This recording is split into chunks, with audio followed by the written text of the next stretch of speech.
නමෝ තස්ස භගවතෝ අරහතෝ සම්මා සම්බුද්දස්ස නමෝ තස්ස භගවතෝ අරහතෝ සම්මා සම්බුද්දස්ස නමෝ තස්ස භගවතෝ අරහතෝ සම්මා සම්බුද්දස්ස ඡන්දමණ්ඩලම් භික්ඛවේ විවටං විරෝචති නෝ පටිච්චන්නං සූර්යමණ්ඩලම් භික්ඛවේ විවටං විරෝචති නෝ පටිච්චන්නං තථාගතප්පේදු ධම්ම විනයෝ භික්ඛවේ විවටෝ විරෝචති නෝ පටිච්චන්නෝතිති. ධර්මානුශාසනාවෙහි සදහැවර දායකත්වයේ දරන්නා වූ පවුලේ අය ප්‍රමුඛ මෙම ධර්මානුශාසනාවට සවන් දීම සඳහා වාසනාව උදා කරගත්තා වූ සදහැවතුනි, නිවන් මගට උපනිශ්‍රේ වන ස්වාමින් වහන්සේ කැමැති පරිදි ධර්ම දේශනාවක් කියන නිදහස් මාර්ථකාව යටතේ තමයි මම මේ අංගුත්තර නිකායේ තික නිපාතෙන් සූත්‍ර පාඨයක් උපුටා ගත්තේ. මේ මම ඉදිරිපත් කරපු පාඨය ත්‍රිපිටක ග්‍රන්ථ පුරාම පවතින උපුටා දැක්වීමක්. ඒක පොඩි කොටසක් විතරයි තිබෙන්නේ. නමුත් මේකේ තවත් උදාහරණ ටිකකුත් තිබෙනවා. මේ අපට අදාළද නැත්නම් මේ සිදුවීම වර්තමානයේ ක්‍රියාත්මක වෙනවද කියලා හොයලා බලලා පටිච්චන්න නම් විවර කරගන්න එකයි කරන්න තියෙන කියන කාරණාව තමයි මේ පැහැදිලි කරන්න කල්පනා කරන්නේ.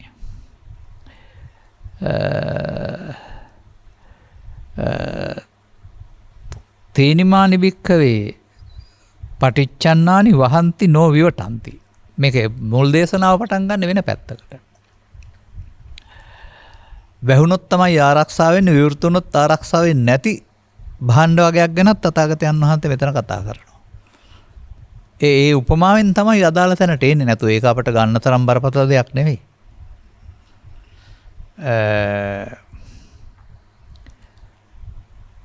මොනවද වැහුනොත් ආරක්ෂා වෙන්නේ, විවෘත වුනොත් ආරක්ෂිතව නැතුව යන්නේ. මාතුගාමෝ භික්ඛවේ පටිච්චන්නෝ වහති නෝ විවටෝ. කාන්තාව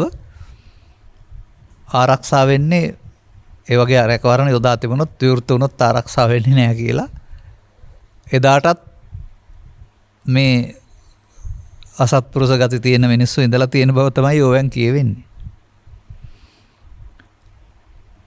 බ්‍රාහ්මණේන භික්ඛවේ මන්තා පටිච්චන්නෝ වහන්ති නෝ විවටෝ. තවත් එකක් වුණ.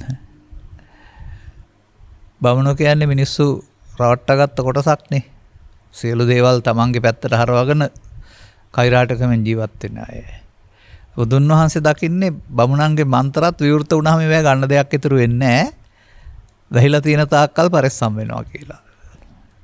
ඔය තියෙන්නේ නිරග්ගල වාජපේය කික එක එක දෙනන්ත රජුර රවට්ටගෙන කරපු වාද පිළිබඳ නැත්නම් යාග පිළිබඳව තියෙනවා. යමක් කඩා වඩා ගැනීම ඇරුණාම වෙන සිදුවෙච්ච සිතක් සාන්තියක් යහපතක් නැහැ කියලා. ඒ කියන්නේ මිත්‍යාවක්. ඒ මිත්‍යාව කියන එක ආරක්ෂා වෙන්නේ වහලා තිබුණොත් විතරයි. ඇරුණාම රහස එළි වෙනවානේ. අර තිබෙන්නේ ඔය මැජික් කියලා වර්ගයක්. ඒ මැජික් කියන්නේම ඇස් බැඳුම් කියලා කියනවා. ඇස් බැඳුම් කියන්නේ ඇස් දෙක බැඳලා මොකක් හරි බොරුවක් කරනවා. බොරුවක් නෙමෙයි. ඒක ඉතින් අපේ ඇස් වහනවා.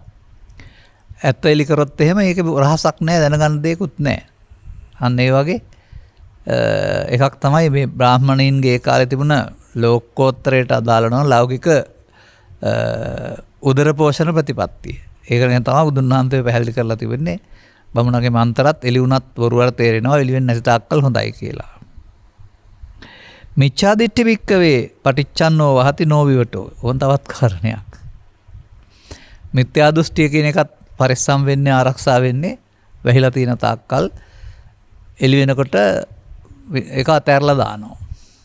ඉතින් ඕක ಭಾರತයේ නෙමෙයි, අද වුණත් ඔබට මේ ආගමික මතමතාන්තර තුළ, දේශපාලන බෙදීම් තුළ නොඑක් කාරණා තුළ දකින්න පුළුවන්. පිරිස් එක්සැස් වෙනවා, වැඩක් වෙන්නේ නැති වෙනකොට ඒක අතහැරලා දානවා. සාමාන්‍යයෙන් එක් රැස් වෙලා ඉන්න ඕන එකෙන් මොනවට හරි ගමට රටට කාට හරි ප්‍රයෝජනයක් වෙනවා නන්නේ. නැත්නම් ඒක එහාට ගෙනියන්න බැරි වෙනවා. මේ පැහැදිලි කරලා තියෙන්නේ එක පැත්තක්. එදා සමාජයේ සහ අදටත් බලපාන මේ වැහුණාම නැත්නම් ආවරණ වුණාම ආරක්ෂා වෙන දේවල් විවෘත වුණොත් පවතින්නේ නැහැ ඒවා කියලා. දැන් ඊළඟට තමයි තථාගතයන් වහන්සේගේ පැත්ත ගන්නෙ. මේකට වදාළනවා ඉමානිකෝ භික්ඛවේ තීනි පටිච්චන්නෝ වහන්ති නොවිවටෝ මෙන්න මේවා තමයි වැසුනොත් ආරක්ෂා වෙන්නේ විවෘත වුණොත් බබලන්නේ නැත්තේ කියලා. අනතුරුව තථාගතයන් වහන්සේ වදාළා තීනිමානි භික්ඛවේ විවටෝ විරෝචන්ති නෝ පටිච්චන්නෝ. කතමානි තීනි. තව තුනක් පෙන්නවා. විවෘත වුණාම බබලනවා වැහුනොත් බබලන්නේ නැහැ. දැන් මොයි එක තැනකට මම මේ ඉන්නේ අනිත් අය තරම් වැදගත් නැහැ. සූත්‍රය එහෙම තියෙන නිසා. සමහරට මම මේක මේ පොත බලන්නේ නැතුව අර අදාළ කරුණු විතරක් වෙනම කියලාත් ඇති. මේ අනිත් වැඩක් නැති නිසා. නමුත් විනාඩි කිහිපයකින් අනිත්වත් මේ කතා කරන්නේ අදාළ තැනට යන්න. බලන්න බුදුන් වහන්සේගේ දක්වන්න හදන දේ, පෙන්වන්න හදන දේ සමාජයේ තියෙන පවතින දේවල් තුල පැවැත්ම සිදු වෙන්නේ කොහොමද කියලා පෙන්වන්න උත්සාහ කරන්නේ.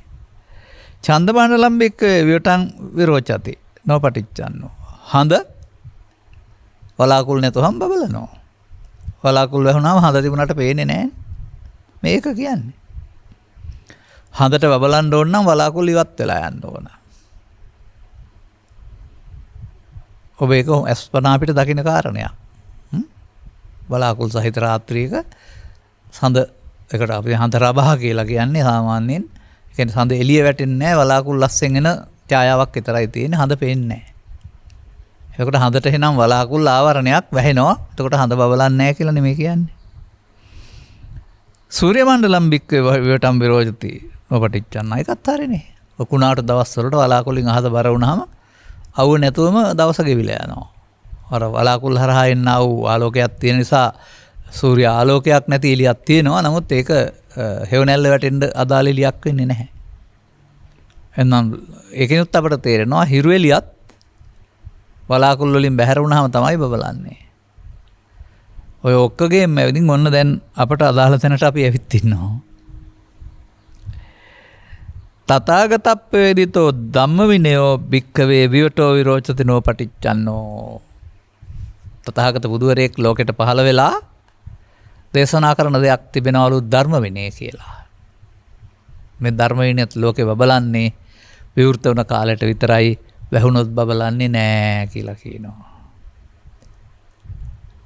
අන්න බුදුරජාණන් වහන්සේ ධර්ම විනය විවෘත කළා ඒ කාලේ බැබළුවා. මං හිතන්නේ අවුරුදු 1000ක් 1000 ගණනක් විතර යනතුරු පරපුරෙන් පරපුරට ඒ ධර්ම විනය අවබෝධයෙන් ශිෂ්‍ය පරපුරට ලබා දුන් බැවින් අවබෝධයටපත් වුණ අය තවදුරටත් ඒ પરම්පරාව ඒක රැකගනිමින් එනවා. නමුත් ධර්ම විනය වැහුනොත් ඊට පස්සේ බබලන්නේ නැහැ කියලා කියනවා. මේක ටිකක් පුළුල් වචනයක්. බුද්ධ ශාසනය නමින් විශාල ගොඩනැගිලි, විශාල පිළිම, විශාල චෛත්‍ය තියෙන්න පුළුවන් ඕන යුගයක. ඒව දිහා බැලුවොත් එහෙම වෙනදාට වඩා දීප්තිමත් යුගයක් වශයෙන් පේන්න පුළුවන්. නමුත් ධර්ම විනය මොකද්ද ප්‍රතිඵලය? යෝ ීමස්මින් ධම්ම විනය අපමත්තෝ විහෙස්සති. යම්කිසි පුද්ගලයෙක් මෙම ීමස්මින් මෙම ධර්ම විනයෙහි තථාගතයන් වහන්සේ යම්කිසි ධර්ම විනයක් පෙන්වලා තිබෙනවා. එහි අප්‍රමාදව වාසය කරන්නේ නම් ඔහු සතර ඇවිදින එක සතර දුක් පහය ජාති සංසාරා. සතර උපදින කාරණා අතහැරලා දුක් කෙලවර කරනවා. අන්න ධර්ම විනය විවෘත වුණොත් මොකද වෙන්න ඕන? ීමස්මින් ධම්ම විනයනේ. දුක් කෙලවර කරන අය ඉන්න ඕන ඉහාත්ම වශයෙන්ම. ඉහාත්ම වශයෙන් කියන්නේ මේ ජීවිතේදීම. අන්න ඔබට ඔබේ ශාසන ඉතිහාසය පරීක්ෂා කරලා බලන්න පුළුවන් නම් ලංකා ඉතිහාසය තුළ.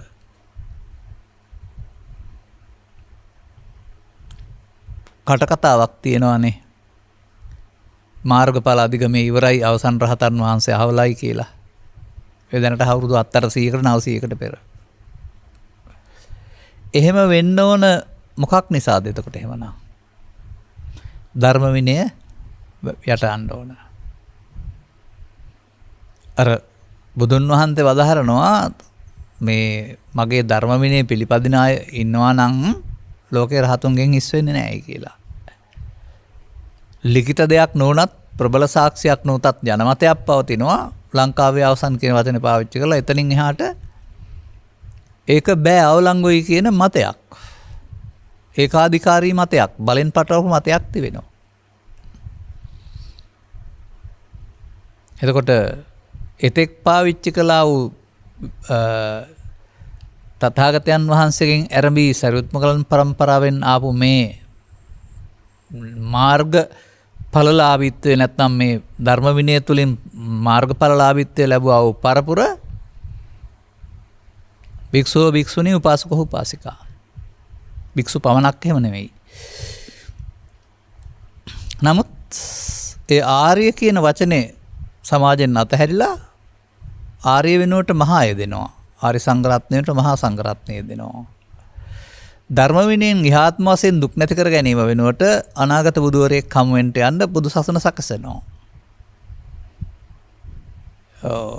මොහොත ගව්වක් තියා නානැඳු මැන්දා වගේ තමයි තින්නේ.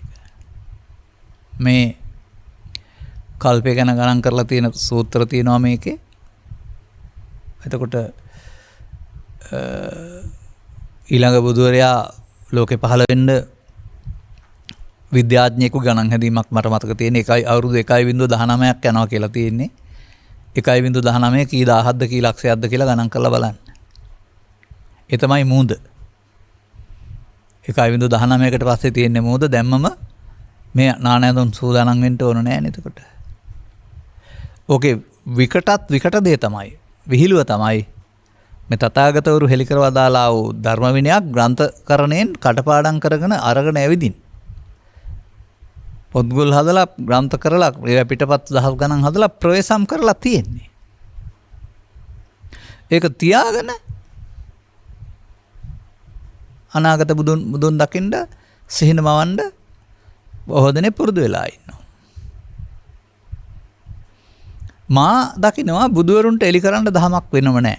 අපේ බුදුවරයාත් පෙර හිටපු බුදුවරුත් අනාගත බුදුවරුන්වත් පෙන්වන්නේ වැසුණු දහමක් විවෘත කිරීම විතරයි.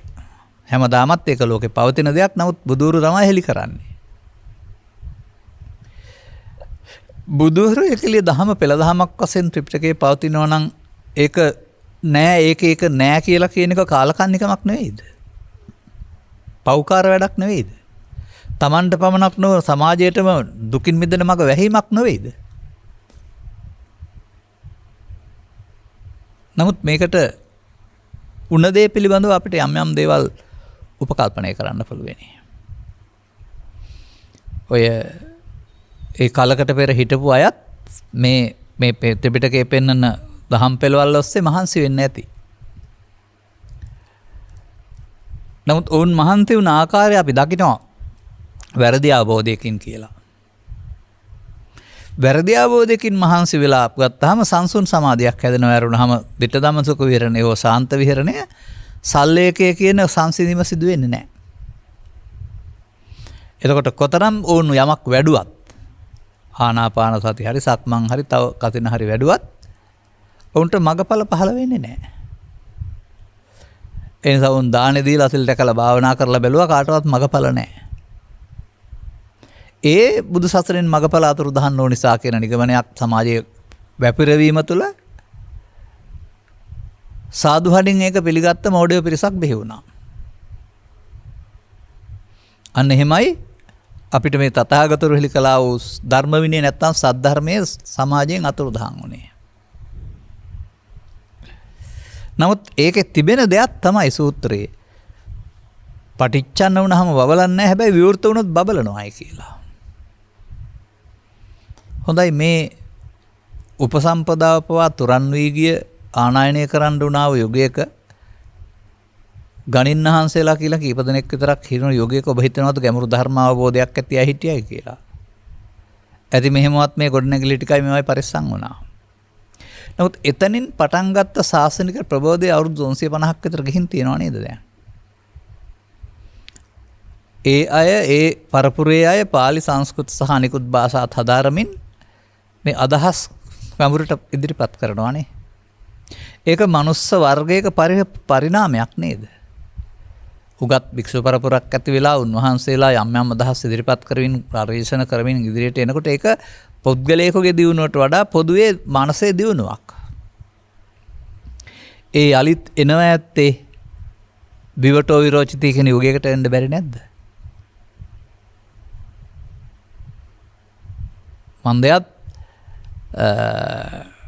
මේ තිබෙන්නේ පිරිසුදු තරවාදී ධර්ම විනය නම් ධර්ම මාර්ගය නම් එහෙනම් ඒක අනුගමනය කරන කාට හරි වැඩක් තියෙන්න ඕනනේ ලෝකේ. එක්කෙනෙකුටවත් වැඩක් නැත්නම් එහෙනම් ඒක නෑ කියන එකයි කියන්න තියෙන්නේ. නමුත් මේවා කියවපු පරිහරණය කරපු ඉරිගාපු අය වශයෙන් අපි දකිනවා මේවායේ තිබෙන දේ කුමක්ද? එය සිංහලට පරිවර්තනය කරලා සමාජය අදහන්නේ කොහොමද? විශ්වාස කරන්නේ කොහොමද? ඒක දෙකක්. ඒ බුදුන් වහන්සේ වදාළේකට වඩා හුඟක් නොගැඹුරු එකක්.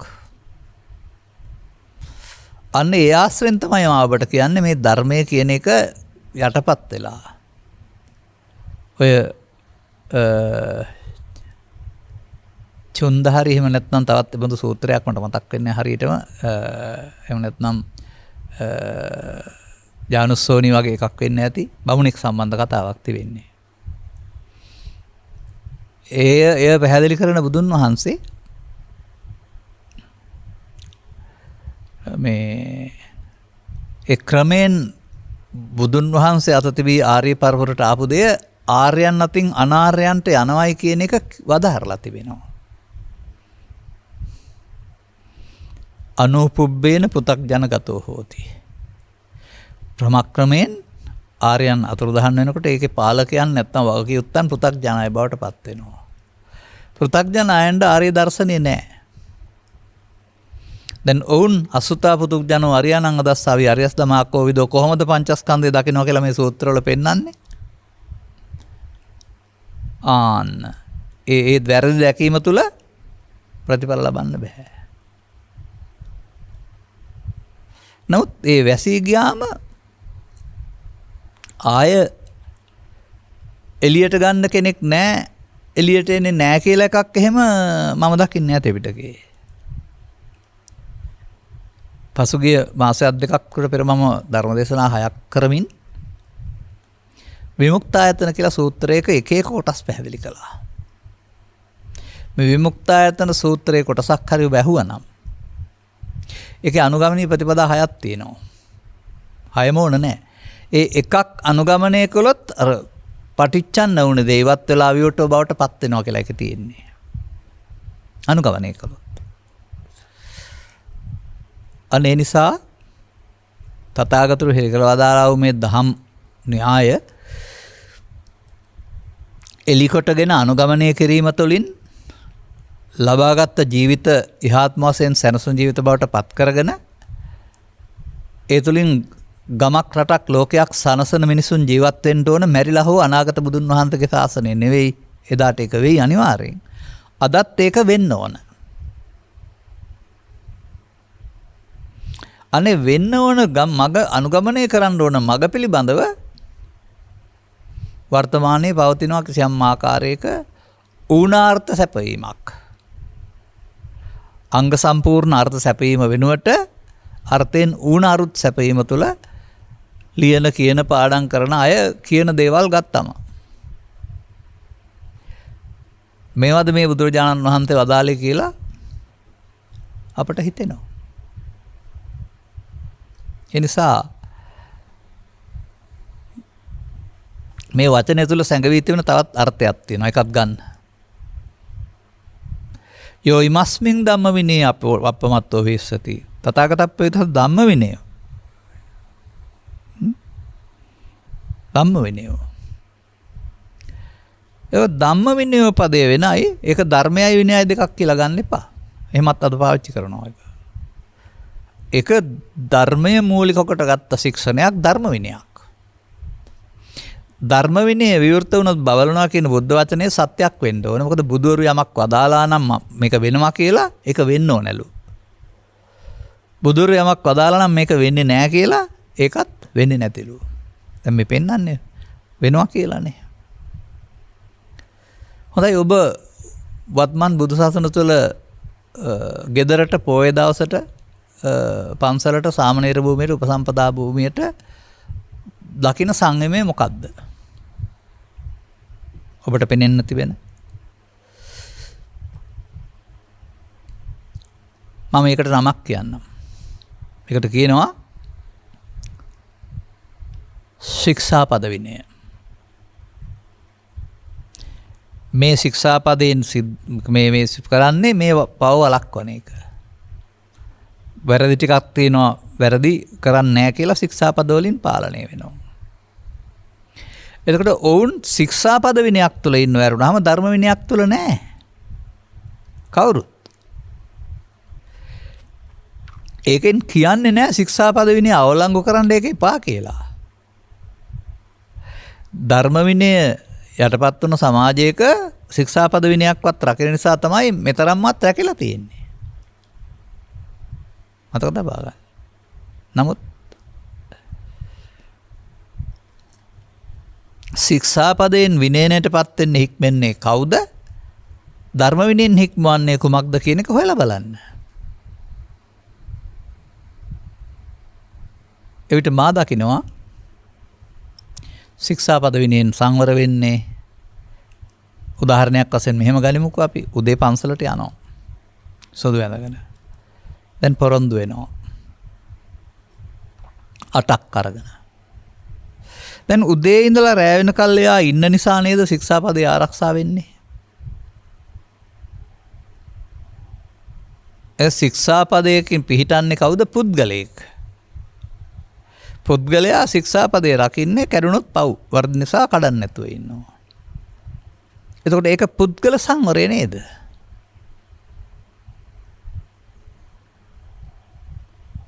පුද්ගල සංවරය මා දකිනවා බුදුසමයේ පවතින සම්මාදිට්ඨි දෙකේ ප්‍රාථමික ප්‍රතිපදාව.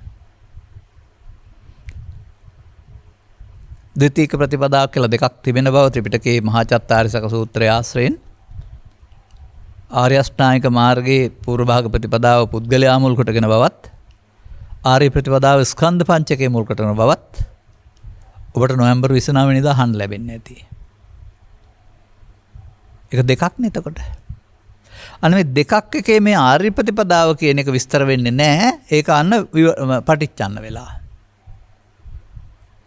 පිරිතක් වශයෙන් සත්‍යවිභංග සූත්‍රය ඇහුවොත් හෝ සජ්ජායනා කළොත් එහෙම ඒකේ තිබෙන්නේ අර පූර්ව භාග ප්‍රතිපදාව විතරයි.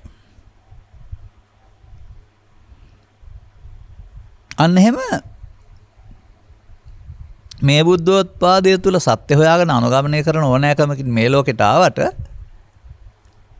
ඒක වැහිලා නම් තියෙන්නේ ඒ වැහිීමේ හේතුව ඵලයේ වශයෙන් අනිත් අයටත් භවගාමී වෙන්න හේතු වෙනවා. නමුත් සොයන්නාට සම්භවය කියන එක එදාටත් අදටත් ඉදිරියටත් වළංගු දෙයක්. එනම් මේ සොයන ආපු ගමනක් තියෙන්නේ පරපරෙන් පරපරට. අද 100%ක්ම මැරිලා නිවන් දකින්න හිතන බෞද්ධයෝ නෑ. අනාගත බුදුහාමුදුරුවෝ හම්බෙන්න යන්න පෙරම් පුරණ අය හිටියත් වැඩි පිරිසක් එහෙම නෑ. අද මේ ජීහාත්ම වශයෙන්ම නිවුණු ජීවිතයක් හොයන අය ඉන්නවා. ඔවුන් එතකොට ගිහි පැවිදි ස්ත්‍රී පුරුෂ ભેදයෙන් තොර යමක් හොයන අය.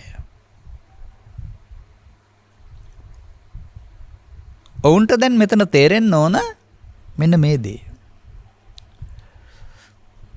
ජීවිතය තුලයි මගපල පිළිවෙලින් නිවීම ලැබෙන්න ඕන. ඒක නොලැබෙනවා නම් ඒකට හේතුව අපි බැරිකම වශයෙන් අපි හීනමානයටපත් වෙන්නේ නැතුව ධර්ම විනය යටපත් වීම කියන එක තේරුම් ගන්න. විවෘත නොවීම. මන්දයත් දැනටත් මේ සූත්‍ර දේශනා අර්ථ දැක්වීම අපි දකිනවා අහනවා. ඊටා සරල ඊටා නොගැඹුරු දේශනා තියෙනවා. තම තමන්ට පෙනෙන මට්ටමකින්. එයාට කරන්න තියෙන තව ටිකක් ඉස්සරහට ඒක ගැඹුරට දකින්න එක. මන්දයත්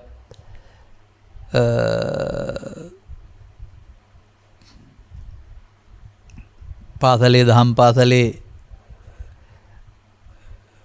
පෙරවෙනේ විභාග වලින් ඉගෙන ගත්ත බුද්ධ ආගමක් තුළ හිටපු මට අවුරුදු 40කට 45කට 50කට ඉස්සෙල්ලා අද මා ඉන්න තැන ගැන බැලුවම අර දැනගෙන හිටපු දේවල් මොනතරම් බොළඳද කියලා මට හිතෙනවා. කටපාඩමක් විතරයි. ලියන්න කියන්න ඇරුණාම ප්‍රායෝගික වීමක් කරන්නම බෑ. නමුත් අද මම දකිනවා බුදු සමයේ ආගමික ජීවිතය කියලා කියන්නේ ප්‍රතිපත්ති පූජාන් බුදුන් පිදීම කියලා කියන්නේ ප්‍රායෝගික ජීවිතයක්. එදිනෙදා ජීවිතයේදීම වෙනත් කටයුතු සමග යමින් අනිත් අයට නොදැන්න අනුගමනය කරන්න ඕන ප්‍රතිපදාවක්. අර වැරදි එක ලියන්න පුළුවන්, කියන්න පුළුවන්, කටපාඩම් කරගන්න පුළුවන්, ලකුණු ගන්න පුළුවන්. නමුත් වැරදි එකේ නැත්නම් ඒ අර්ථය යටපත් උන එකේ ප්‍රතිඵල ලබන්න බෑ.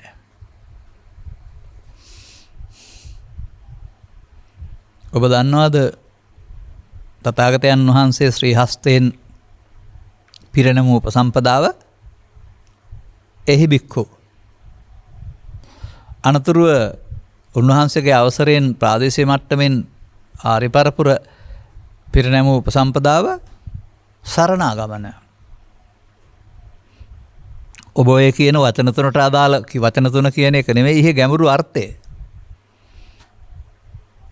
මට මතකක් තියෙනවා පාඨය අනුජානාමි භික්ඛවේ ඉමේහි තේනි සරණාගමනෙහි පබ්බජ්ජා උපසම්පදන්ති. පැවිද්දට උපසම්පදාව දෙන්න තරම් තෙරුවන් සරණ මේම තෙරුවන් සරණ යාම බලවත්. එතකොට ඒ දෙකම දැන් නැහැ දෙන්නේ වෙනත් ඊට වඩා මෙහා එකක් නේ. ඒකට තමයි ඤත්ති චතුත්ථ කම්ම. මොනම පාර්ශවයකට කොට්ටාසයකට අඩංගු කළත් කරන්නේ ඒක. කර්ම වාක්‍යයක් 4 වතාවක් කියවලා පිළිගැනීමෙන් මහා සමාජයේ ඉදිරියේ පිළිගැනීමෙන් තමයි ඒක පිරිනමන්නේ.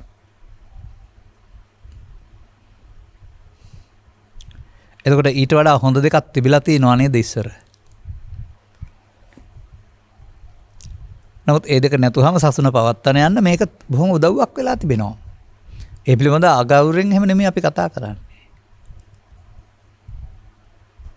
මේ මිනිස්සු මොකද කරන්නේ? ගම් වතුර ගලනකොට වහිනකොට තව යම් යම් තැන් පාළු වෙනකොට ගම් දාලා යනවා. එදා ඉතින් අද දක්වාම අනුරාධපුරේ හොයාගන්නකොට කලිය වෙහිලා තිබුණේ. අනිත් තැන් හොයාගන්නකොට වනගත වෙච්ච වනාන්තරනේ ඒ දාලා ගිහින්නේ. නමුත් රජමහා විහාර කියන වචනය යටතේ රජවරු ගම්බිම් පවරා විහාරස්ථාන වලට පැවරුවෙන් පස්සේ මිනිස්සු කෑම ගෙනත් දුන්නේ නැතත් පොල් තියෙන නිසා සහ කුඹුරු තියෙන නිසා උයාන පිහාන වලඳලා සිල් අඩුවෙන් රැකලා හරි හොඳට රැකලා හරි නොරැක හරි මොකද කරලා තියෙන්නේ? සසුන අතුරුදහන් වෙන්න විනාශ වෙන්න නොදී පොත්පත් රැකලා තියෙනවා. ඒ නිසා නේද මේ පේලිය කියවලා මේ ගැඹුරු අර්ථයක් මට හොයන්න පුළුවන් අපිට හොයන්න පුළුවන් වෙලා තියෙන්නේ. තියෙන නිසා නේද? ඒ නිසා කලින් කාලට උඩ යට යන එක එදත් අදත් සිදුවෙන එකක් වෙන්නේ නැති. ශාසනික ප්‍රබෝධය පිළිබඳ පසුගිය 56ක 50ක 60ක වසර තුලත් යම් ආකාරයේ උද්ඝෝෂණයක් තිබුණා. ප්‍රතිඵල නොලැබුණාට. නමුත් දරුවා කුසට ආවම වලින් බිහි කරන්න බෑ. මාස 9 ගිහින් වැඩෙන්න ඕනනේ. බිහි වෙන්න ඕන ඉබේ. ඒ වගේ සද්ධර්මයේ මතුවෙන ලිය ගත්තාමත් ඒක ක්‍රමයෙන් ගැඹුරට යන එකක්. එහෙනම් අන්න ඔබට තිබෙන්නේ මේවා කියවලා බලලා මේ අරුත් හීනයි ඌණයි කියලා තේරුම් අරගෙන සැබෑ අරුතට යන එක. එවිට බුදුන් වහන්සේ වදාළ ප්‍රතිඵල අනුගමනය කරන අයට කිසිවිටකත් අහිමි වෙන්න නොලැබෙන්න හේතුවක් නැහැ. ඒක බුද්ධෝත්පාදයේ කියන වචනේ බුදුහාමුදුරුවෝ උපන් කාලේ කියලා විතරක් ගන්නෙ නැතුව බුද්ධ කියන වදේ සාමාන්‍යයෙන් ගන්න පිබුදුන තැනැත්තා කියන එකනේ. මිනිසුන්ගේ බුද්ධිය අවදි කරන්න පුළුවන් කාලය කියලා ගන්න. ස්වයම්බූ ඥාණයෙන් හෝ අන් අයගේ ඉගැන්වීම් තුළ බුද්ධිය අවදි කරන්න පුළුවන් ඥානය. අන්න එතකොට සමාජයේ පවතින මතය දාන සීල භාවනා නිවන් මඟ වශයෙන් තමයි සලකන්නේ. නමුත් තථාගතවරයන් වහන්සේලා වදාළා වූ සමහර සූත්‍ර පරිහරණය කරනකොට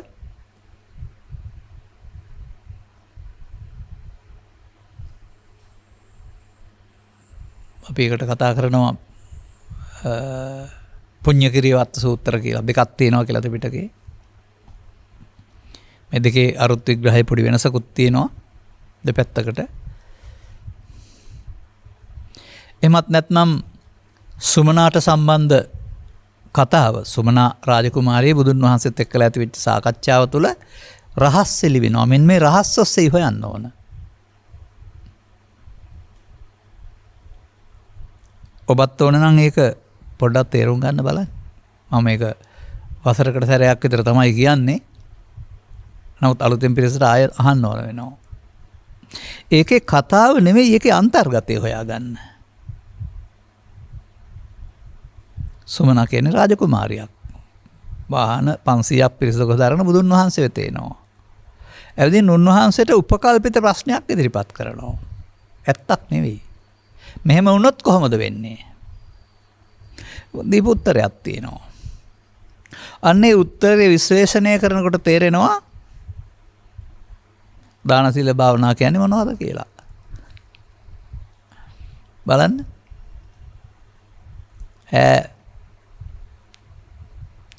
බුදුන් වහන්සේ අමතලා ස්වාමීනි භාග්‍යතුන් වහන්සේ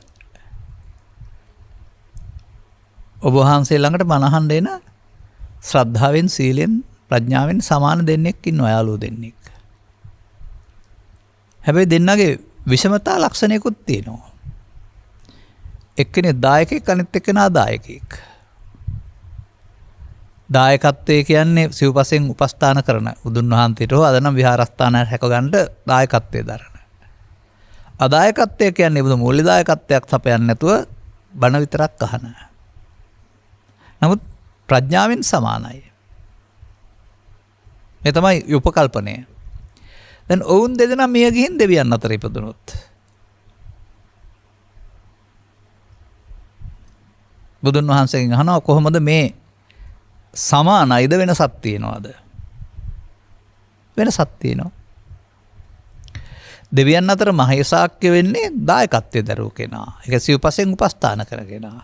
අනිත් කෙනා අල්පේසාක්‍ය වෙනවා. හොඳයි වුන් දෙන්නම් මෙහි චුත වෙලාවේදී මිනිසුන් අතර උපදිනවා. දැන් වෙනසක් තිබෙනවද? ඔව් දැනොත් ආයු වර්ණ සැබ්බල හොඳින් තියෙන්නේ මහස්සෙන්තරව හමු වෙන්නේ සිව්පසයේ දායකත්වය. අදායක කෙනා අපහසුයෙන් හොයා ගන්න වෙනවා. පැවිදි වුණොත් ඒක එහෙම තමයි. දායකත්වයේ දරුව කෙනාට යහමින් හමු වෙනවා නැති කෙනා අමාරුවෙන් හොයා ගන්න වෙනවා. දැන් දෙවියන් අතර හරි පැවිද්දේ හරි මිනිසුන් අතර හරි කැම්බීම් ඇඳපෙනුම් ලැබිලා තියෙන්නේ මොනවෙන් කියලාද මේ කියන්නේ? දානෙන්.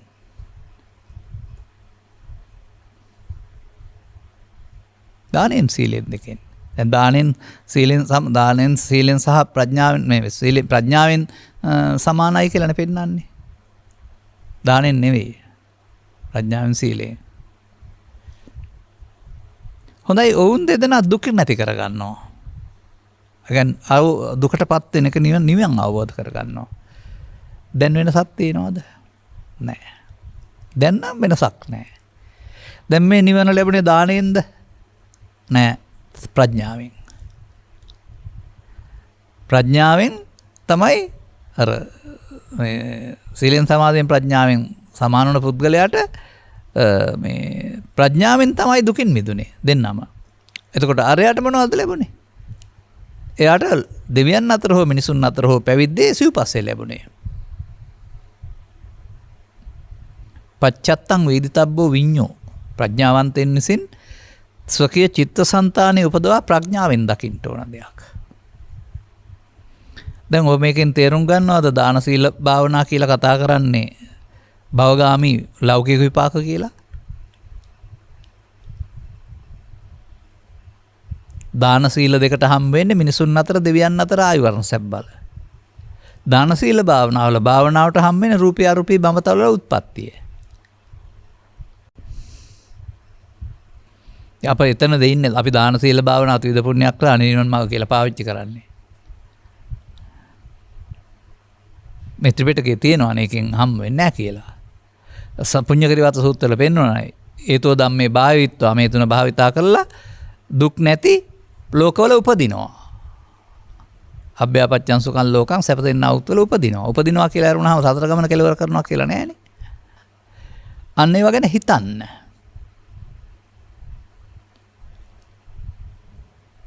එතකොට මේ පච්චත්තං වේදිතබ්බෝ කියන වචනයක් ඔතන තියෙනවා. මාගේ දහම ප්‍රඥාවෙන් සඳහා පන්නන්නේ මේ කතන්දර මේ දාන සීල මේ පුණ්‍ය ක්‍රියා ප්‍රඥාවෙන් සඳහා කියන එක නෙමෙයි. ඊට එහා ප්‍රඥාවෙන් සඳහා වෙන කොටසක් තියෙනවා.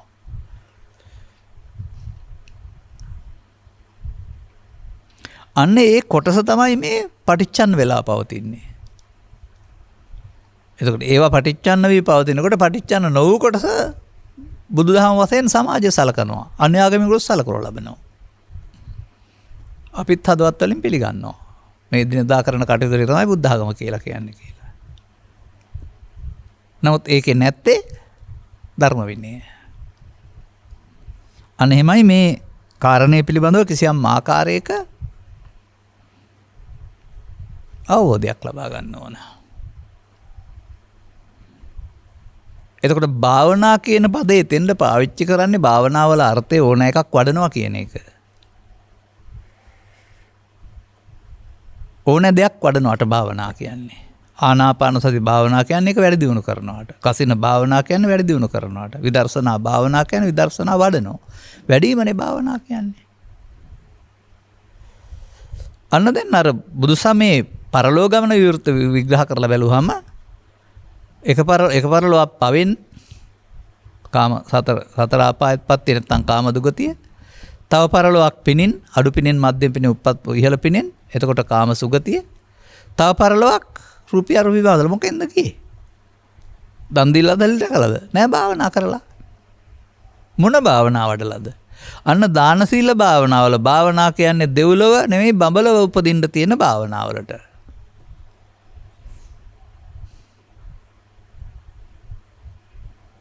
ඉතින් අපි භාවනා කියන වචනෙන් අරගෙන ඒව කර හිටියොත් අපටත් කෙලෙස් යටපත් වෙනවා වරුණාම අදාළ තැන හමු වෙනවද?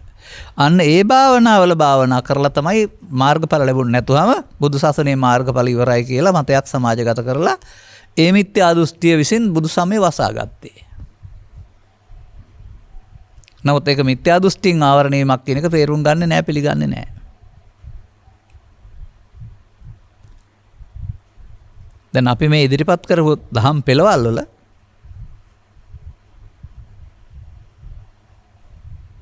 හුඟක් කරුණු තියෙන බවක් පෙන්වන්නේ නැහැ. බොහොම ටිකයි දැනගන්න ඕන කියලා පෙන්වන්නේ. නමුත් එතෙන්ද එන්න ඕන අර තෝරාගෙන බේරාගෙන සාරාංශය හොයන්න යන්න. සාමාන්‍ය වචන 2000ක් දීලා සාරාංශ කරන්න කිව්වොත් එහෙම අර අනිත් වචන අයින් කරලා සාරාංශයට එනවනේ. ඒ වගේ මේ බුදු සමයේ ඉගැන්වීම් 18 ධර්ම දේශනා වලින් බුදුන් වහන්සේ සාරාංශ කරලා වදාරලා තිබෙන්නේ කුමක්ද කියලා තේරුම් ගන්න ඕන. එතකොට හුඟක් නැහැ. අවාසනාවකට අපි මෙලොවට උපදින විට සහ මේ වෙන විට පන්සල මුල්කට ගත්ත අධ්‍යාපනයේට තිත තියලා තිබුණා. අනතුර පාසල මුල්කට ගත්ත රජයේ සේවකයන් හදන අධ්‍යාපනයක් තමයි ඉංග්‍රීසි කාර්යාලය ඇස්ති කරලා තිබුණේ. ඔවුන්ට අදාළ වැඩ ටික කරගන්න ක්ලාක්ලා ටිකක් හදාගන්න. ඒකට අදාළ විෂයන් උගන්වන්න ගිහින් ඊට අමතරව ඔන්න පාලකයන් පරපුරෙන් හරි බෞද්ධ බවට පත් වෙනකොට උපැන්න සාතකින් හරි වුණොත් බුදු සමයත් විෂය සමාන්තරගත කළා. අනික් විෂයන්ට සමාන්තරගතව විෂයක් බවට පත් කළා.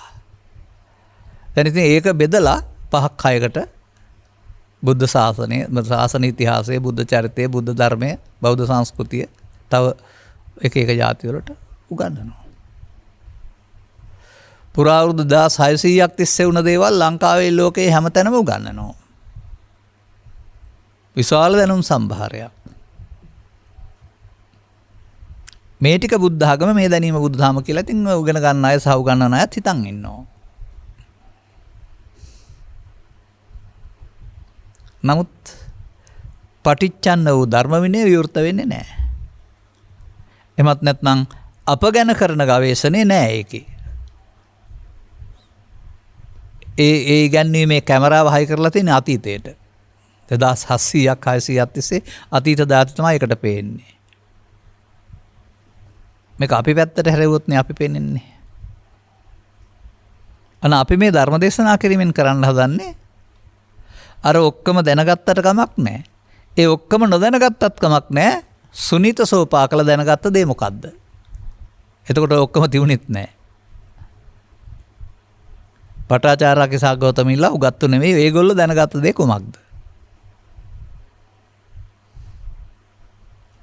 අන්න එහෙමයි අපි ටික ටික මේවට සමීප වෙන්නේ. ඒකට තව උපස්තම්භක කරගන්න පුළුවන්, උපයෝගී කරගන්න පුළුවන් පදයකුත් තිබෙනවා. වඩා වැදගත් වෙන්නේ අනුන් ගැන හොයන එකද, Taman ගැන හොයන එකද?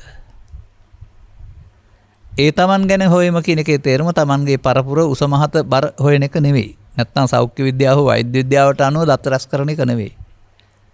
බුදුරු හෙලි කර පරිදි තමා කවුද කියලා හොයා බලන එක. අන්න එතකොට තමයි ධර්ම විනය මතුවෙන්නේ.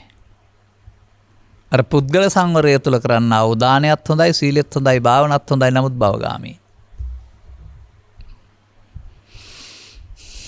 එසේ සමස්ත සමාජයේම පාහේ භවගාමී සම්මාදිට්ඨියක් තුළ කොටු වී හිටි බවට ඔබට කරුණ අවබෝධ වෙන්න ඕන. නමුත් මේවා කියවලා බලනකොට බොහොම පොඩි වචන තියෙනවා. තථාගතවරු හෙළි කර අදාලා වූ අර ඒකං අත්තපදං සේතියා සයෝ අංසුත්තා උපසම්පදී අර්ථයක් ඇති එක වචනයක් අහලා සංසිදෙයිද කියන අර්ථය තියෙනවා. එතකොට අපමාදෝ අමත පදං පමාදෝ මච්චුනෝ පදං කියන සම්පූර්ණ බුද්ධ ධර්මයේ තියෙන වචන දෙකක් හම්බ වෙනවා. ඒ දෙකේ දුක්ඛ ගාමිනී ප්‍රතිපදාවයි දුක්ඛ නිරෝධ ගාමිනී ප්‍රතිපදාවයි දෙකම තියෙනවා.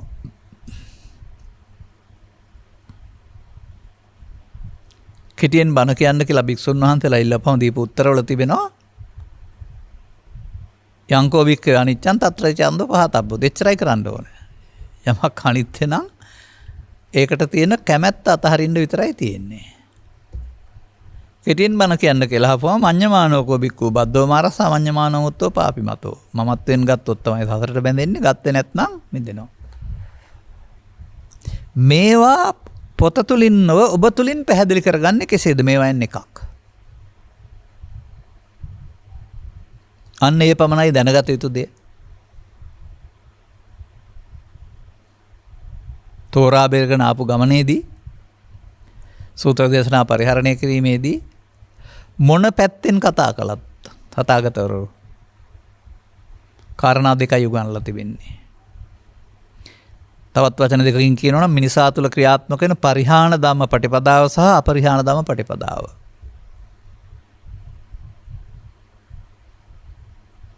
තවත් පැත්තකින් පෙන්නනවා නම් නිත්‍ය සුඛාත්ම කියන වචනේ ගත්තේ නැතුණාට ඒ දෘෂ්ටිය තුළ සසර ඇවිදින හැටි සහ අනිදුක්ඛානාත්මෙන් දුකින් මිදෙන හැටි. ප්‍රමාදයෙන් දුකටපත් වෙන හැටි, අප්‍රමාදයෙන් දුකින් මිදෙන හැටි. ඒ ටික දැනගන්න පුළුවන් නම් අර ඔක්කොම දැනගත්තත් කමක් නැහැ, නැතත් කමක් නැහැ මම කියන්නේ. නමුත් මේක දැනගන්න නැතුව අර ඔක්කොම දැනගත්තත් අදාළ තැනට එන්න බෑ. අපි මේ මොකද කතා කරන්නේ? ධර්ම විනය විවෘත වුණොත් බබලනවා කියන එක කියන්න මේ හදන්නේ. ධර්මය කියන්නේ කුමක්ද? තව වචනයක්. සමාජ ධර්මයේ, රාජ ධර්මයේ, වෙනත් ධර්ම ඔක්කොටම ධර්ම කියනවා. මේ බණ කතාවලටත් ධර්ම දේශනා කියලා කියනවා. සද්ධර්ම රත්නාවලියේ එහෙම නැත්නම් ජාතක පොතේ තියෙන කතා කියනකොට බණ කියනවා ධර්ම දේශනා කියලා කියන්නේ. මම හිතන්නේ ඕකෙන් පෙන්වන්න හදන්නේ ධර්මය අරුණාම ඔය ධර්ම නෙවෙයි.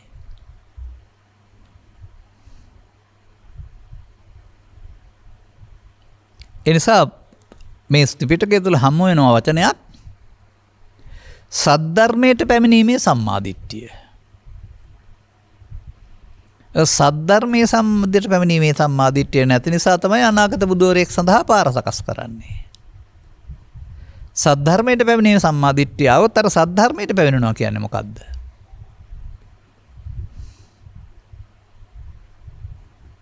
තවත් ඊට එහා යන දෙයක් ඇති කියලා හිතනවද?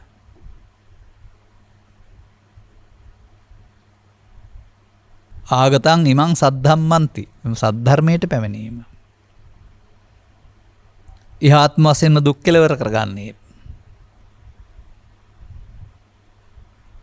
අනේ විදිහට ධර්මයේ පදේ අර්ථයත් පාලි වලට බණ කතා වලට චරිත කතා වලට ධර්මදේශනාවකට අර්ථ ගන්න නැතුව එයින් පෙන්නන කෙලවර දේ කෙලවර ධර්මයේ කියන්නේ. උපයෝගී කරගන්න පුළුවන් මෙහෙමයි. ධර්මයේ දකිද බුදුන් දකි බුදුන් දකිද නිවන් දකි. ඒකේ ධර්මයේ කිව්වේ මොකද්ද?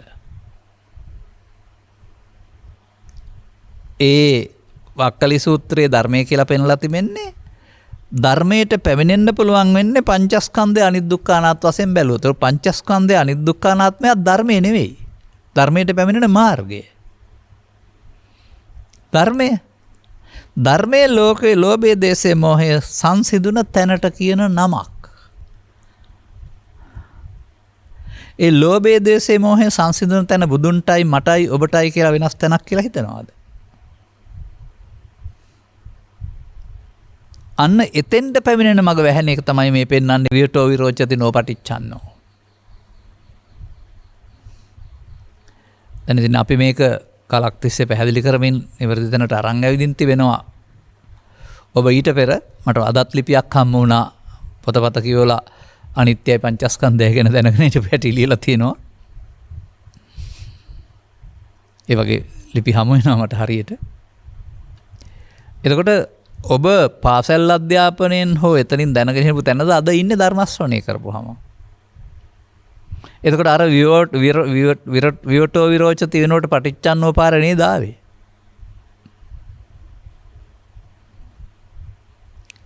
නමුත් අදත් මම පිළිගන්න කරුණක් තමයි සීල සූත්‍රයේ සඳහන් ඉමේ පංච උපාදානස්කන්ධේ අනිච්චතෝ දුක්ඛතෝ අනාත්තතෝ යෝනිසෝ මනසිකරන්තෝ සෝතාපට්ටි බලං සච්ච කරයි. මේක වෙන්නම ඕනේ. මේක බුද්ධ වචනයක්. මේක වෙන්නම ඕන. වෙන්නේ නැත්නම් මේ වචනේ වැරද්ද නෙමෙයි ඔබක තේරුම් ගත්ත විදිහ වැරද්ද. එපමණක්ම ඇති. නමුත් ඉතින් ඔබ කල්පනා කරන්නකො පංචස්කන්ධයට දීලා තියෙන අර්ථ මොනවද ලෝකේ කියලා. අනිත්‍යයට දීලා තියෙන අර්ථය බලන්නකො මොකද්ද කියලා. එතකොට තේරෙවි කොතරම් නොගැඹුරු අනිත්‍යකද ඉන්නේ නොගැඹුරු පංචස්කන්ධයකද ඉන්නේ කියලා. කතා බහගන්න. ඕනනම් මම එකට එක වචනයක් පැහැදිලි කරන්නම්. අසුතප්පදාඥානෝ සම්බන්ධයෙන් පෙන්නනවා බුදුන් වහන්සේ. ඔවුන්ට කයේ කලකිරීමක් නම් තියෙනවා මිදෙන්න ඕනකම තියෙනවා. නමුත් ඔවුන් පංචස්කන්ධයට එන දේ මම කොට ගත්ත වැරදෙන් මිදෙන්න බෑ. මේ වචනේ පෙන්වන්නේ පංචස්කන්ධයට එන දේ කියන්නේ ඒ මොහොතේ අරමුණට එන දේ කියලා නේද? පංචස්කන්ධය කියන්නේ ශරීරය කියන කතාව නෙමෙයි මම කියන්නේ. ඒක නම් ජීවිත කාලෙම එහෙනම් මම එකයිනේ. ඒකට එන දේ. අන්න ධර්මයේ පටිච්චන්න වෙන්නේ මොකක් නිසාද? ඒකට එන දේ මම කොට ගන්න අය වැඩි වෙනකොට. නමුත් ඒකට එන දේෙන් මම හැදෙනවා කියන සක්කාය දිට්ඨියද විස්තර කළේ ඔබ ඉගෙන ගත්තේ? නෑ මේ කයට සක්කාය. කය මම කොට ගන්න එක සක්කාය දිට්ඨිය කියලා. අන්න ඒ විදිහට අර පාලි වචන තිබුණාට සිංහලෙන් අර්ථ ගැන්වීමේදී යන්නේ නොගැඹුරු තැනකට නිසා ඒ කාටවත් මේ දුක්ගෙනත් දෙන්නා වූ චිත්තාභ්‍යන්තරේ රෝපණය කරගෙන වර්ධනය කරගෙන තියෙන හේතු ටික එතනින් ගලවා දාන්නට අදාළ පාර ලැබෙන්නේ නැහැ. ලෝභක්කේ දසක්කේ මොහක්කේ නිබ්බාණං වචනයක් විතරයි සමාජයේට. අනුගාමී ප්‍රතිපදාවක් නැහැ. නමුත් සියවස් 3කට හිටියට වඩා 2කට 2කට වඩා 1කට වඩා අද සමහර ඉදිරියට උපදින අය වාසනාවන්තයි. මන්දයත් සියවස් 3කට පෙර හිටපු අයට පන්සල ඕනේ පාංශුකූලයට සහ මරණයට විතරමයි. තව ටිකක් එහාට යනකොට තමයි වයසකට සිල් ගන්න ගියේ. තව ටිකක් එහාට තමයි වයසකට යන්නේ නැතුව තරුණ වයසේදී සිල් වලට ගියේ. තව ටිකක් එහාට යනකොට තමයි භාවනාවට ගියේ. ඔතන ටික ටික හොයාන යනවානේ. මා ඉතින් කියනවා අනිවාර්යෙන් ජීවත් වෙලා ඉවර වෙලා බුදුදහම හොයන්න යන්න එපා. එතකොට මේ ජීවිතෙන් වැඩක් ගන්න වෙන්නේ නැහැ බුදුදහමෙන්. එතකොට ඉතින් පරලෝ ගමන සුවපත් කරගන්න විතරයි පුළුවන්කමක් තිබෙන්නේ. ඊතා ඉක්මනින් බුදුසමේ ජීවිතය තුළ සිදුවෙනා වූ ප්‍රමාදය සහ අප්‍රමාදය අවුරුදු 15 20 25 දරුවන්ට කියලා දෙන්න. ඔවුන් පාසල් යන ප්‍රමාදය නෙවෙයි ඔවුන් අතින් සිදුවෙන සසර ගමනේ ප්‍රමාදය. එතකොට ඔවුන් ඉන්නේ ප්‍රමාද මාවතේ ඔවුන් අපමාදව අමතපදම් කරන්න පුළුවන්. එතකොට ඒ සද්ධර්මයේ විවෘත වීමේ ප්‍රතිඵලයක් වශයෙන් නේද? මෙන්න මෙසේ මේ ඡන්ද මණ්ඩලං වියටෝ විරෝචති සූර්ය මණ්ඩලං වියටෝ විරෝචති කියන එකේ තේරුම වලාකුළු වලින් වැහිලා තිබෙනවා අයින් වෙලා යනවා. එතකොටනේ පේන්නේ. සම්බුදු සසර නැමැති චන්ද්‍රාලෝකේ නැත්නම් සූර්යාලෝකය මිත්‍යා දෘෂ්ටි නැමැති වලාකුළු වලින් පෘතුගීසි ලන්දේසි ඉංග්‍රීසි කියන කට්ටිය ඇවිදින් ඕවා පිළිබඳ කිසිම සැලකිල්ලක් නැතුව මේ මිනිස්සු පිළිමාදී ඉන්න මිත්‍යා දෘෂ්ටික කියලා හංගඩුවකුත් ගහලා තව මිත්‍යා දෘෂ්ටිකක් ඇපලුවා. උන්ට මේක වනස ගන්න බැරි වුණා කොහොම හරි. නමුත් බාධා කළා හරියට. මොකක් හෝ මේ පුණ්‍ය බිම්බුවට අදාළ යම්කිසි බලපෑමක් තියෙනවා හැකියාවක්. ඒකේ කටකතාවට එහෙම තියෙන නිසා හරි සදහම් පිළිබඳව සුරක්ෂිතභාවය සහ මතු කර ගැනීමේ හැකියාව ලෝකෙට ඕනෑවට දෙන්න පුළුවන් වෙන වාසනාවක්. ඒ වගේම මේ බුදු සමයේ සදහම් ප්‍රචාරයේදී කිසිදු ආකාරයක කෛරාටික උපක්‍රමයක් ඝාතනයක් මොකක්වත් නැහැ. මිනිසුන් ජීවත් කරන්න බුදු සමය උගන්වන ඇරුණාම තේරුම් ගත්තාම තේරුම් ගැනීම තුළ මිනිසුන් අතර ප්‍රචලිත වෙන ඇරුණාම කඩුව හරි මම පාවිච්චි කරන එකක් බුදු සමය තුළ නැහැ. එතකොට නිදහස තියෙනවා ලෝකේ ගලාන යන්න. මිනිස් ජීවිතය නෙමෙයි සත්ව ජීවිතේ පවා ජීවත් කරමේ අයිතිය පිළිගත් සමයක් වශයෙන් පෞද්ගලිකව ජීවිතයක් අහිමි කරන්න මොනම අයිතියක්වත් නැහැ. ඒක නීතිය තියෙනවා නම් නීතිය කරගත්තාවයි දඩුවමක් වශයෙන්. නමුත් පෞද්ගලිකව අයිතියක් නැහැ. එමතු ජීවත් වීමේ අයිතිය පිළිගත් සමයක් තුල මෙතනින් එහාට යා යුතු තවත් දැනගැනීමක් තියෙනවා අපිව කතා කරපු. එය නිර්වුල් ආකාරයෙන් කරගන්න පුළුවන් ආකාරයේ වැටහි යාම ඔබ වෙනුවෙන් සද්ධර්මයේ විවෘත වීමයි. මම හිතන්නේ ලෝකෙට නැත්නම් ලංකාවට විවෘත වෙලා තියෙන්නේ. නමුත් ඔබ වෙනුවෙන් විවෘත වෙන්නේ ඔබට මේක කරන්න පුළුවන් නම්. ඔබට පුළුවන් ද බුදුන් වහන්සේ වදාළ පරිදි අපමාදව අමතපදන් වෙන්න, පමාදව මච්චුරම පදන් අතහරින්න. එහෙනම් ඔබ අපමාද විහාරී. අන්න එහෙම අපි මේකට අදාළ වටපිටාවක් මේ විස්තර කරන් ආවේ. මේකේ ගැඹුරු කොටස මගේ දේශනාවල නිරන්තරයෙන් තිබෙනවා. ඒක මේ වගේ විනාඩිය දෙකකින් දෙකකින් මම කියන්නේ නැහැ. පැය භාගයක් විනාඩි 45ක් කරගෙන ඒක කියන්නේ. වටපිටාව සැකසුවා. එනිසා මේ පදේ ගන්න බුදුන් වහන්සේ කෙරෙහි විශ්වාසය තියන්න.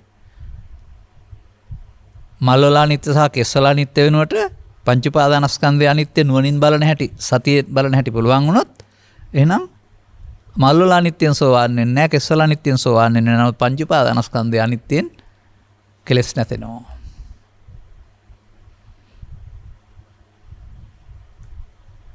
ඔබට එනිසා මේ සුරක්ෂිත කරගත්තා වූ සදහම් පෙළවල් මේකේ තිබෙනවා. අරුත් විග්‍රහයේදී සිංහලට නගනකොට සරල වීම සාවද්‍ය වීම කියන එක වෙලා තිබෙනවා. මට ඉතින් මීරි ගහලා තියෙනවා මගේ පොත්වල මම මේ තැන්ව වැරදි කියලා කියන්නත්. ඕනනම් ඉදිරිපත් කරන්න. නමුත් හොඳ අටුවාවක් තියෙනවා. අටුවාව කියන්නේ අර්ථ කතා පොත්පත් කියන එකනේ සාමාන්‍යයෙන්. නමුත් තථාගත බුදු පියාණන් වහන්සේ දේශනා කළ මුළු ධර්මයේම තේරුම් ගන්න පුළුවන් හොඳම අර්ථ කතාව තමයි පංචස්කන්ධේ පංච උපාදානස්කන්ධේ තේරුම් අරගෙන ඒක තුළ දකින්න එක. ඒ අටුවාව බලංගනේ තියෙන්නේ. මෙන්න මේ අටුවාවට බහා බලන්න. එතකොට නිවැරදි කරන්න පුළුවන්. ඔබ ළඟ ක්‍රියාත්මක වෙන්නා වූ පංච උපාදානස්කන්ධය ඉදීම මැරීම පංච උපාදානස්කන්ධයක් උනේ කොහොමද? පංචස්කන්ධ වෙන්නේ කොහොමද? මේ අටුවාවට යොදලා බලන්න මේ ඕනෑම සූත්‍ර දේශනාවක්. එතකොට අරුත් අටුවා දැන අර්ථය දැනගෙන අනුගමනය කරන්න පුළුවන් වෙනවා.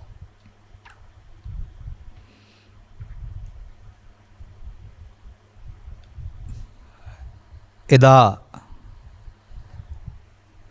මහා කච්චායන මහරහතන් වහන්සේ අරියුත් මහරහතන් වහන්සේලා වැනි අය නම් අටුවා ලියලා තිබෙනවා. ඒවා අපට උදව් වෙනවා. නමුත් ඒවත් සිංහල පරිවර්තනයේ දොස් තිබෙනවා. මෑතදී ලියපු අටුවා නම් නොවැළුවට කමක් නැහැ. පංචස්කන්ධ අටුවාව උතරින් ලෙහා ගන්න. එතකොට ඔබට ඇස් දෙකෙන් බාහිර ලෝකේ බලන අනිත්‍ය වෙනකොට නුවණින් පංච උපාදානස්කන්ධේ අනිත්‍ය බලයෙන් උපාදානයෙන් මිදෙන හැටි හමු වෙයි. තවත් මාර්ග 5ක් 6ක් 7ක් 8ක් තිබෙනවා. අපේ දේශනාවල පෙන්නනවා අපි ඒක. මේ එකම එකක් ගනිමින් ඉහාත්ම වශයෙන් එවත් මේ ජීවිතයේදීම මේ මොහොතේදීම ප්‍රමාද විහරණයෙන් අතමිදී අපමාද විහරණයටපත් වෙන්න අවශ්‍ය කරුණු වටහා ගැනීමට මෙම කරුණු පැහැදිලි කිරීම හේතුපාදක වේවායි කියන සුභාශිංසනය කරමින් මම ධර්මානුශාසනාව මෙසේ අවසන් කරනු ලබනවා. දායකත්වය මෙම උතුම් ධර්ම දේශනය සඳහා සැරහේ දායකත්වය දෙනු ලබන්නේ හෝමාගම උඩුවන පදිංචි චිත්‍රාද කොස්තා මහත්මිය සහ පී.වී. චන්ද්‍රසේන මහත්මයා විසිනි. අරමුණු අතර 2014 දෙසැම්බර් මාස 18 වන දින පරලෝසෙපත් කේච් සෝමලතා මෑණියන්ද 2010 දෙසැම්බර් මාස 12 වන දින පරලෝසෙපත් එම් ගුණදාස කොස්තා පියාණන්ද 2004 වසරේ පරලෝසෙපත් එම් බන්දුලද කොස්තා මහතා 2013 වසරේ පරලෝසෙපත් එම් උපාලිද කොස්තා මහතා 2014 වසරේ පරලෝසෙපත් කමනී කොස්තා යන සහෝදර සහෝදරියන්ද ඇතුළු පරලෝසෙපත් සියලු ඥාතීන් මිත්‍රාදීන් හට මේ උතුම් වූ ධර්ම දේශනෙන් ජනිත වන්නා වූ කුසල් අවශ්‍ය නම් අනුමෝදන් වේවා. අවශ්‍ය කෙනෙක් සඳහා පමණයි බලංගු වෙන්නේ ත්‍රිපිටකය තුල ඒක. අවශ්‍ය තැන්වල සිටී නම් නැත්නම් වුන් හැමෝටම උපහාරයක් වේවා.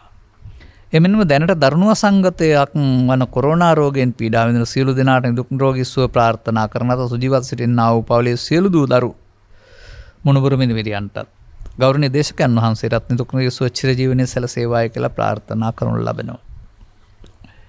එතන ඔබගේ මේ තොරතුරු වලට අනුව ඔබට ගැළපෙන බණක් තමයි මම මේ පැකිවෙයි කියලා. තව එහාට යන්න උතර නතර වෙන්නේ නැතුව. ඒ විසින් ඉටුවේ හැකි සම්‍යක් දුෂ්ක අදහස් සඵල වේවා කියලා ප්‍රාර්ථනා කරන අතර ධර්ම ශ්‍රවණය කළ හැමටත් ඔබටත් මේ සද්ධර්මයේ විවෘත වුණොත් පස්සේ ලැබෙන ප්‍රතිඵල ලබන්නට විවෘත වූ සද්ධර්මයෙන් හේතු වාසනා වේවායි කියලා ප්‍රාර්ථනා කරනවා.